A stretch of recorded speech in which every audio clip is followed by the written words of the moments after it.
가을의 입구에서 노을 진 바다가 예쁜 것처럼 하나님 보시기에 예쁜 우리가 되는 한 주 되시길 바라면서 마태복음 16장 13절에서 19절 말씀 읽어드리겠습니다.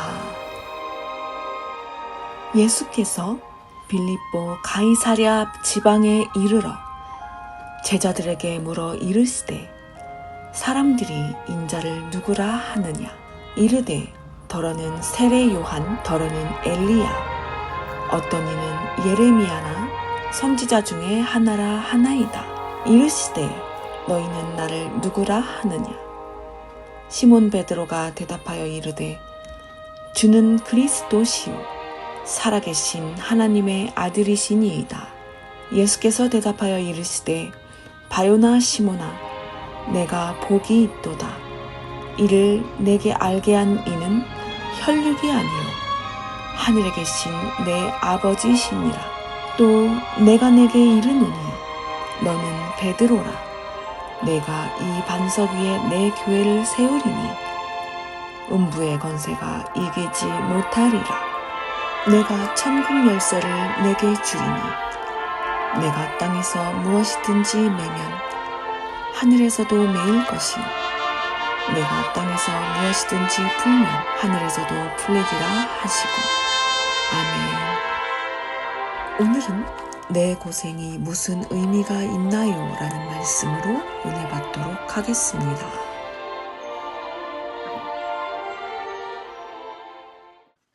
이 주 전인가 한번 가게에서 바빴던 적이 있었습니다. 꽤 많은 수익을 벌었습니다. 그래서 드디어 좀 돈이 채워지는구나. 해야 될 것도 많고 갚아야 될 것도 많아서 그 돈이 저에게 너무나 필요했었습니다. 그래서 기분 좋은 마음으로 이제 차를 타고 이제 찬양 연습을 하러 이제 가고 있는데 그 기쁨이 오래 가지 않더라고요. 그 어두운 길을 이제 운전하면서 가는데 너무 기쁨이 한순간에 또 사라지는 거예요. 그리고 제 마음에 남는 건 지침밖에 남아있지 않는 거예요. 그래서 제 마음에서 들었던 마음이 그 마음이 들더라고요. 사람이 해 아래서 수고하는 모든 것들이 헛되구나. 내 마음에 남아있는 게 아무것도 없구나 라는 마음을 들었습니다. 그래서 그렇게 시간이 흘러서 지나가는데 주님께서 이 말씀을 저에게 보여주셨습니다. 베드로가 주는 그리스도시요 살아계신 하나님의 아들이십니다 라고 고백했습니다. 맞다. 이 고백 위에 교회가 세워지는 거지 라는 것을 깨닫게 됐습니다. 그리고서 내가 하는 게 내가 하면은 의미가 없겠구나. 근데 이 고백 위에다가 내 열심이 많이 들어간다면 주님이 그제서야 그걸 받아주시겠구나. 내가 가게에서 일하는 거 내가 하면은 그냥 내 것만 쌓이는 거고 내가 그 가게에서 주는 그리스도시여 살아계신 하나님의 아들이십니다 라는 것을 고백하는 순간 그 가게가 그제서 주님께서 받으실 만한 무언가가 생기겠구나. 제가 광야교회도 하고 가게 일도 합니다. 전 당당히 말할 수 있습니다. 저는 꾀부리지 않았습니다. 저 열심히 했습니다. 근데 그게 이 고백 없이 하는 거면 그냥 사람의 열심일 뿐이었던 거였습니다. 아무런 의미가 없었던 거였습니다. 근데 내가 이 고백을 붙들면 그제서야 의미가 생기는구나. 그제서야 주님이 받으실 만한 가게가 되는 거고 광야교회에서 그 더운 날 추운 날 뼈 빠지게 하는 게 그제서야 의미가 생기는구나. 이 고백을 가졌을 때 내가 쌓아왔던 모든 것들, 다른 말로는 내 보좌라고 하죠. 하나님 위에 내가 쌓아놨던 것들 다 무너지는 거예요. 이 고백 앞에서. 제가 그래서 이 고백을 설교하려고 했는데 갑자기 사탄이 의심을 심어주더라고요. 네가 예수님이 하나님의 아들이심을 네가 어떻게 알아? 라는 의심이 쑥 들어오더라고요. 제가 이걸 보고서 사탄은 이 고백을 너무나 싫어하는구나. 예수님은 하나님의 아들이십니다 라는 이 고백을 너무너무 싫어하는구나. 이게 내가 지식이 없진 않아요. 제가 지식이 있어서 이거를 반박할 게 분명히 있는데 힘을 못 쓰는 거예요. 사탄이 이렇게 강한 존재인지 제가 몰랐습니다. 제가 예수님을 믿은 짬밥이 몇 년인데 내가 이 말에 의심이 된다고? 근데 이 영적인 흐름에서 사탄을 제가 이기지 못하더라고요. 그래서 주님 앞에 기도했습니다. 주님, 도와주세요. 제가 주님 믿습니다. 난 믿어요. 라고 하는 그 믿음으로는 제가 알겠는 거예요. 이 악한 세대에서 내가 오는 이 환란을 이 믿음 갖고는 이길 수 없다. 성령님 조명해 주세요. 저는 그 믿음 가지고 이 세상 이길 자신 없습니다. 성령님이 조명해 주시는 믿음으로 다시 한 번 더 이걸 믿을 수 있게 도와주세요. 내가 이걸 믿지 못하면, 예수님이 하나님의 아들 되심을 내가 믿지 못하면 나는 이 인생 저주받은 인생일 뿐입니다. 영원한 지옥불에 떨어질 인생밖에 되지 않습니다. 내가 정말 주의 성령으로 거듭난 자가 맞다면, 내가 정말 주님께 구원받은 자가 맞다면, 자녀가 맞다면 성령님이 조명해 줘서 믿게 해주세요. 그렇게 시간이 흐르니까 갑자기 의심의 안개가 거치는 듯한 느낌이 들고 성령님이 믿음을 단단하게 만들어주시는 듯한 느낌이 드는 거예요. 그제서야 내가 생각하고 있던, 내가 배웠던 그 지식들이 힘을 발휘하기 시작하더라고요. 우리는 지식이 먼저인 줄 아는데 아니더라고요. 지식은 쌓이면 쌓일수록 의심만 더해지더라고요. 근데 성령님이 조명해 주셨을 때 그제서야 그 지식이 거기서 힘을 발휘하기 시작하더라고요. 사탄이 예수님을 시험했을 때 어떻게 시험하셨는지 아십니까?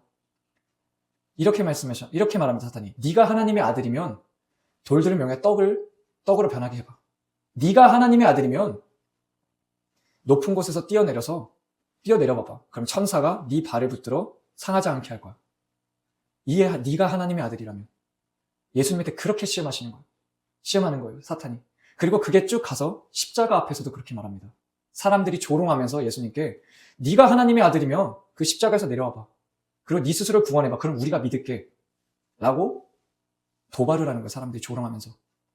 제가 때론 그런 생각합니다. 이런 사람들한테는 차라리 예수님이 십자가에서 내려와서 야, 내가 하나님의 아들이야 라고 증명하면은 그게 더 빠른 길 아닌가? 라고 하는데 예수님은 끝까지 그 자리 지키셔서 죽으십니다. 그 이유는 예수님이 그 십자가에서 내려오면 구약의 약속과 예언이 성취가 안 되는 거예요. 그러면 사탄한테 지는 거예요. 사탄이 그걸 알고 도발을 하는 거예요. 복음을 방해하는 거예요, 사탄은. 복음의 빛이 사람들 마음에 들어오지 못하도록 어떻게든 사탄은 방해를 하는 겁니다. 근데 예수님 그 도발에 넘어가지 않습니다. 끝까지 그 자리 지키셔서 죽습니다. 사람들이 얼마나 악한지 예수님의 복음을 어떻게 변질시키는지 보십시오. 예수님이 탄생하신 거, 야, 요셉이 마리아와 바람나서 예수님이 그렇게 태어난 거야. 야, 예수님 죽지 않았어. 기절해서 3일 만에 깨어난 거야. 부활? 아니야. 시체 훔쳐다가 숨긴 거야. 사람들 그렇게 복음을 희미하게 만듭니다. 예수님이 어떻게 죽으셨습니까? 성경에서 증언합니다. 창을 찌르니 물과 피를 흘리셨더라. 의사 선생님이 말씀하시더라고요. 그런 상황은 심장이 터졌을 때나 나오는 사건이라고. 심장이 터진 사람이 기절한 겁니까? 근데 사탄은 희미하게 만드는 거예요. 사람들의 마음에 복음의 광채가 들어가지 못하게 어떻게든 의심, 거짓말로 계속 뿌리는 거예요. 근데 그걸 사람들은 믿으면서 해벌레 하면서 사는 거예요. 성경에 그렇게 증언하는데, 성경에서 그렇게 그 사람들 앞에서 수많은 이적과 기적들을 보여줬는데 안 믿는 거예요. 네가 하나님의 아들이라면 네 스스로 구원해봐라는 거예요. 주님은 그리스도시요 살아계신 하나님의 아들이십니다. 이 신약을 보면요, 예수님이 어떻게 구약의 율법과 약속과 구약의 예언들을 성취해 나가시는지 자세히 증언하십니다. 어떤 사람이 와도 예수님처럼 할 수 없습니다. 이렇게 완벽하게 예언을 성취할 수 있는 분은 하나님의 아들이 아니면, 하나님의 본체가 아니면 우리가 구약을 읽는데도 빼놓고 생각하지 못하는 것들이 수두룩박박한데 이 글을 쓰신 저자가 오시지 않으면 이 예언과 약속과 율법은 절대 이루어질 수 없는 겁니다. 그걸 예수님께서 하셨다는 것을 사복음서, 사도행전, 이 수많은 신약 성경들이 증언하고 계신 겁니다. 그렇게 주님이 제 믿음을 다시 한 번 더 성령에 조명하시고 경고하고 계십니다. 근데도 이 설교를 하기 전 그 짧은 시간에서도 사탄은 제 믿음을 흔들려고 안간힘을 쓰는 거예요. 이 저항이 너무나 센 거예요. 사람들에게 이 복음이 사람들 마음에 전해지는 것을 싫어하는 거예요, 사탄은. 예수님은 이 땅에 사람의 육신을 입고 천의 몸에서 성령으로 잉태되어 태어나셨습니다. 그리고 그 육신을 입고 하나님의 아들 되신 분이, 하나님의 본체 되신 그 예수님이 33년 반을 그 육신을 입고 고난당하셨고, 그리고 십자가에 달리셔서 죽으셔서 모든 물과 피를 흘리셨고 3일 만에 부활하셨고 승천하셨고 재림하실 거고 천년왕국 새 예루살렘을 이루실 것입니다. 이 약속이 우리가 베드로가 고백했던 주는 그리스도시요 살아계신 하나님의 아들이십니다라는 거에 다 포함되어 있습니다. 주는 그리스도시요, 주는 기름 부음 받은 자이십니다. 구약에서 말씀하신 그 기름 부음 받은 자, 그 길이 그리스도이십니다 라고 베드로가 고백을 하는 겁니다. 이 고백을 못해서 많은 제자들이 떠나갔습니다. 그 수많은 이적들을 보고서. 근데 베드로가 그 고백을 하니까 예수님이 너무 기쁘신 거예요. 그래, 네가 맞아, 네가 맞아. 내가 그 그리스도고 내가 하나님의 아들이야. 그러니 네 고백 위에 내가 교회를 세울 거야. 어떤 음부도 그거 교회를 쓰러뜨리지 못해, 무너뜨리지 못할 거야. 천국 열쇠를 줄 거야. 네가 땅에서 매면 하늘에서 맬 거고 땅에서 풀면 하늘에서 풀릴 거야. 주님이 너무나 기쁘셨던 겁니다. 말씀을 정리하겠습니다. 우리가 이 복음을 붙잡아야 됩니다. 우리가 여기에 왜 모입니까?